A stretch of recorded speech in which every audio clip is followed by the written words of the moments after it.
Hey, we're live. What's happening, people? Happy Friday to you all. Happy Friday to you all. I got the sun beaming down in here, ready to expose some knowledge to you. It's like a ray of light beaming down hope on you.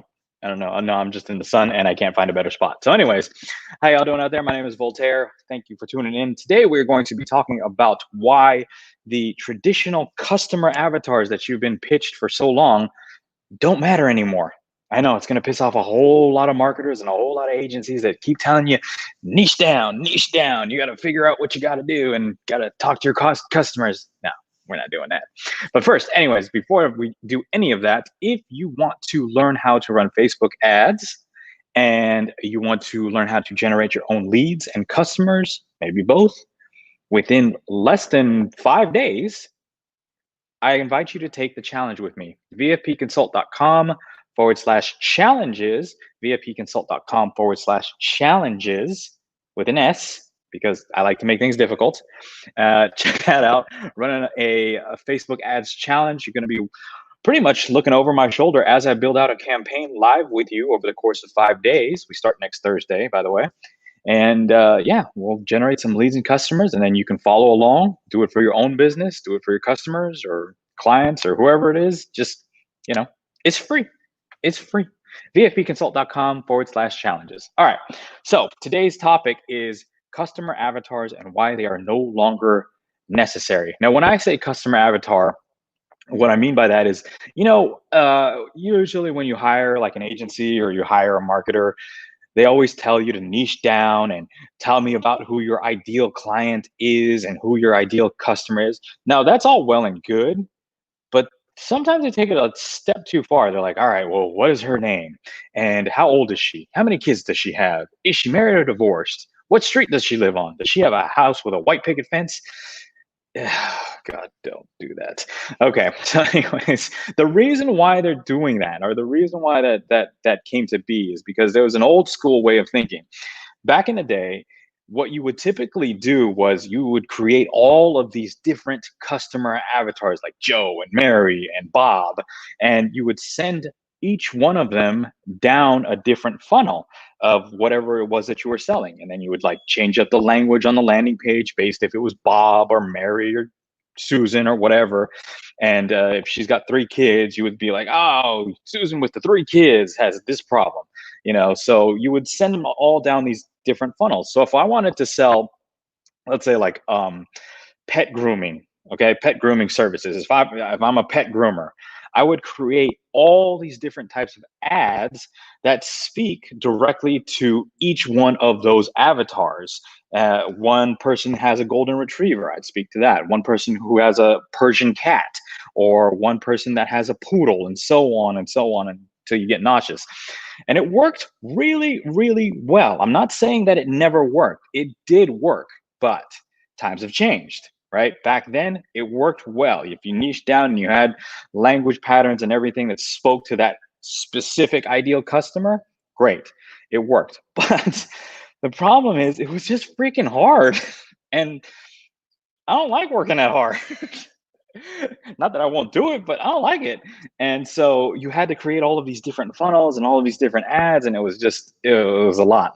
So you still have to have a really good understanding of your target audience. You still have to know your customer in a sense. Now, don't get me wrong. I mean, I'm not saying don't know them at all or what their pain points are, but you don't have to narrow the messaging down so much, because right now we have advantages that did not exist back then. And niche marketing was pretty much the only way to get results, like doing all of those different funnels and different avatars. But now we have what we call social media, right? And social media is just a part of our lives. There's no denying that. And the important thing about that is it's cheap. It's really cheap to get on social media. And all that allows you to do is to show your content to a whole bunch of people. And the content itself is actually the filter. So basically, you have an audience, right? A big audience that's interested in what you do. And so if you put up, let's go back to the pet grooming example, right? So now I'm going to put up an ad about pet grooming, but I'm not going to niche down. I'm just going to do very, very general, broad targeting. Just show this ad to everybody. Now, you put that up to a wide audience, some people will respond to it, some people will read it, some won't. But guess what happens to the ones that do read it, right?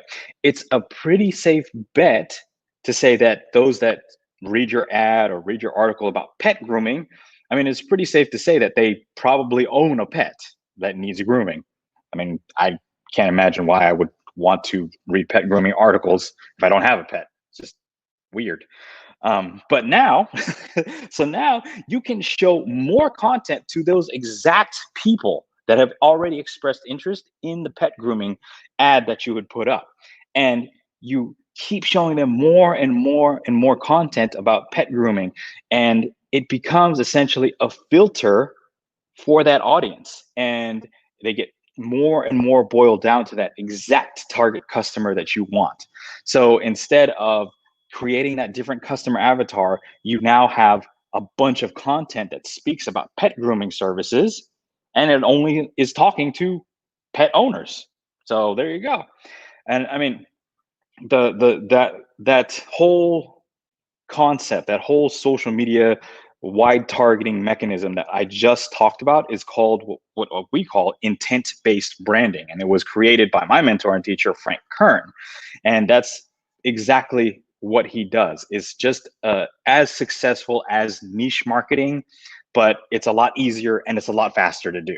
So what intent-based branding is all you, I'll try to boil it down, but all you do in intent-based branding is you target anyone who might be interested in your offer. And then you track that, and then you show them more content. That's it. And then you retarget them with conversion ads. So basically it's like you put out some content, some people resonate it, some people will watch it. You know, the ones that do watch it, you show them more content and more content, and they further get indoctrinated into your funnel and your personality and who you are. And then after a while, you serve them conversion ads and you ask for the sale. That's it. That's really it. I paid that man a lot of money to learn that. That's beside the point. But yeah, that's pretty much it. That's intent-based branding in a nutshell. Obviously, there's certain nuances, but yeah, so that's all you got to do. You don't have to create a customer avatar and niche down the market and saturate it. Like, oh, you're a dentist that only works with crowns and people with only 14 teeth. You know, it doesn't matter anymore. So anyways, that's my message for today. Don't worry about the customer avatars anymore. Just go broad with it. Let your content be the filter, and you'll find your target market within there. Okay. All right. And if you guys are interested in participating in the challenge, again, it is free to participate in starting next Thursday, the 22nd. VFPconsult.com/challenges, VFPconsult.com/challenges with an S. It's there. So go check that out. Sign up for it. I hope to see you all in the challenge, and I will talk to you all tomorrow. We're going to be going over more ad stuff this entire time because guess what? We're priming up for the challenge. That's all about ads. Go figure. Weird. So I hope you all have a good day. Thank you all for tuning in. Hey, how y'all doing out there? All right. I'll talk to y'all tomorrow. See ya.